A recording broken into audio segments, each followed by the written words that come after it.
On day one, I will launch the largest deportation program in American history to get the criminals out. The Bahamas has rejected a proposal from Donald Trump to send black people out of America. The Bahamas' position on migration has been consistent, both in the FNM and the PLP. Our position is that the Bahamas do not have the resources to deal or accommodate with large migration flows.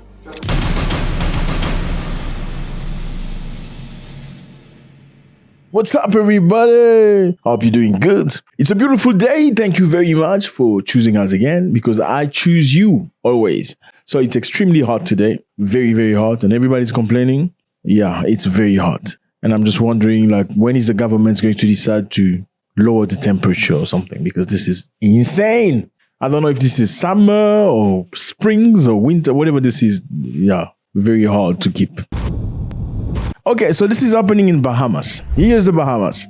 We all heard about the Bahamas. I know you don't know where it is. Don't lie. You don't know where the Bahamas is. Here's the Bahamas on the map. You can see? That's the Bahamas. Now, the Bahamas president, or prime minister if you prefer, has said that they have rejected a proposal from the transition government of the United States of America. Donald Trump people have proposed the Bahamas to take migrants from the United States of America and to be deported into the Bahamas. Imagine. I mean, Trump is not even in power yet, but he's already planning. We're going to get all these people, the Indians, the blacks, the Africans, all of them are going to go to the Bahamas. In a statement on Thursday, the Bahamian Prime Minister Philip Davis said the scheme to have the Bahamas accept deportation flight was reviewed and firmly rejected.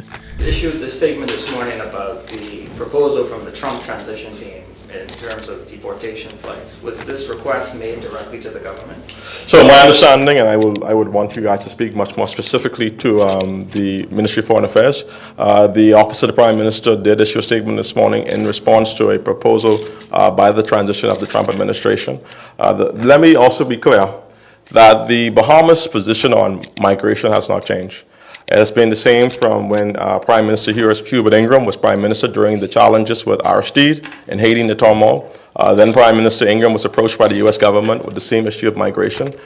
This is not a contentious issue between the government of the Bahamas and the Trump administration. This has been very consistent. We see the U.S. as our partners. We look forward to working along with the government of the Bahamas, look forward to working along with the incoming Trump administration. These are regional security challenges, but the position of the Bahamas has always been consistent, regardless of the current administration in the United States. So the Bahamas say, no, we're not interested. Okay, you can keep your migrants, we don't want them. I mean, it's just very interesting, you know. Americans want to keep America. I mean, white people in America call themselves Americans. They call black people in America African Americans. They call Indian people in America Indian American, but themselves, they are American. It's not crazy, isn't it? So now, the United States of America right now has about 11 million unauthorized people living in the United States. This is a report from 2022. 11 million people in the US are illegal. That's a lot of people. Now, they want to deport those people to the Bahamas. Imagine. The Bahamas only has about 400,000 people. Now, imagine a country with 400,000 people hosting all these migrants, 11 million. They're going to take over the country and run everything, right? Now, this is very similar to what Britain did, with Rwanda. Donald Trump wanting to send migrants to the Bahamas just shows you they don't want you. Nobody likes you. And I'm talking to you because a lot of you are migrants. Where are you watching me from again? Which country are you from? Togo, Mali, Burkina Faso, Nigeria? Where do you live? In Nigeria? No, most likely where? In America or in the UK or in Europe. I know there are some Nigerians here from Nigeria and some Ghanaians from Ghana, but the great majority, as per the statistics I'm seeing on YouTube, how many people from Africa living in America and elsewhere? So you are migrants, and a lot of you, unfortunately, you went there illegally.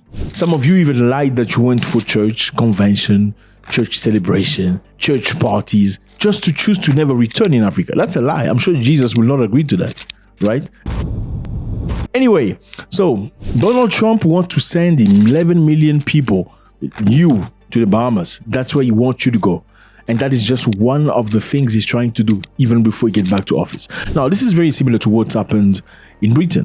We all remember Britain tried to send people to Rwanda. You know, all the migrants, all Africans that came to Great Britain looking for a better life were to be sent to Rwanda. And what happened? It failed because the government was changed. Now, what was the scheme? The scheme was very easy. Great Britain went to Ghana first, asking, listen, Ghana, we have a project for you. We're going to give you millions of pounds, but whenever Africans come to our country looking for a better life, can we send them back to Ghana? But we're going to pay you. Now, Ghana said, no, we're not interested. Then Great Britain went to Kenya to discuss with the Kenyan president, saying, listen, Kenya, we have something here for you. We got money for you because you're crying all the time and people are marching and running through the street angry at taxes. We can give you money, but you're going to keep all the migrants that's come to Britain. The Kenyan president, no, we're not interested. This is not part of our policies. And by the way, we don't want African people to say that we're not nice people, because people spend a lot of money trying to go to Europe looking for a better life. Many Africans sell their houses, cars, so they can put money together. Family members putting money together for their child, nephew, so he can travel to Europe. Hopefully get a much better life. Now Kenya say, no, we're not going to do that. We're not interested. Then they went to Rwanda. Said to Rwanda, listen, can you keep the people here? We're going to give you money. Well, Rwanda said, okay, give us how much money is it? Okay, we need it. The Rwandese government accepted hundreds of millions of dollars in sponsorship from Britain so they could host all the migrants that were going to Great Britain. They even built houses, apartments where they were going to host all these people. They were preparing to start sending people to Rwanda, and something happened. You know, many people made a lot of noise and the government was changed and the policy fell into water. The scheme was dead and buried before it started. It's never been a deterrent. Look at the numbers that have come over in the first 6 and a bit months of this year. They're record numbers. That is the problem that we are inheriting. It has never acted as a deterrent. And after the policy fell, Great Britain was trying to sort of, get the money back from Rwanda. Like, we gave you money, hundreds of millions of pounds. Can we get the money back? Rwanda said, no, we are not looking to pay you the money back. That was not part of the agreement. We had an agreement. You paid us the money. We did our due. We built some of the houses, even though we didn't build enough house for $100 million. But we're not giving you the rest of the money. Very clever, Actually, it is the UK government that has terminated the treaty and not Rwanda. This was not a loan given to Rwanda. This was money sent to Rwanda to carry out specific actions. These actions have been carried out. There is no reason why these funds should be returned. As far as the permanent dwellings, it was stipulated that Rwandans share them with the migrants. Today, the migrants are not coming anymore. Rwandans will live in those dwellings. If the country doesn't have a lot of resources and some external power can bring resources, you can play with them. You can just drag the project as long as you possibly can. Keep the money when the new government comes and the policy fails, and you keep the money. That's what Rwanda did. Fellas, when I say to you that we need to unite because nobody likes us out there, you think it's a game, you think it's a joke. You go to India, they beat you black people.